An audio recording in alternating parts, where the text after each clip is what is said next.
ఎక్కడెక్కడ షణ్ముఖుణ్ణి ఆరాధన చేస్తారో అక్కడ ఐశ్వర్యం పరిడవిల్లుతుంది.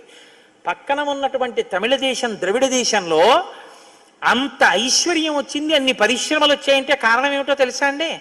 సుబ్రహ్మణ్యారాధన. వాళ్ళు విపరీతమైన సుబ్రహ్మణ్యారాధన చేస్తారు.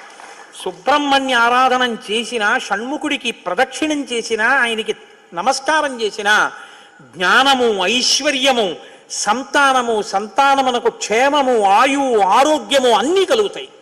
అంత శక్తివంతమైనటువంటి సర్గ ఈ షణ్ముఖోత్పత్తి సర్గ. అందుకే వాల్మీకి మహర్షి ఎప్పుడూ కూడా అసలు ఫలశ్రుతి చెప్పరు. కానీ ఈ షణ్ముఖోత్పత్తి గురించి చెప్పిన తర్వాత, అందుకే షణ్ముఖుడికి ఉన్న గొప్పతనం ఏమిటో తెలుసా అండి? ఆయనకి ఒక గొప్ప విజయాన్ని సాధించాడు షణ్ముఖుడు ఒక్కడే. శైవ వైష్ణవాలు రెండూ కూడా వియ్య వందేట్టు చేశాడు.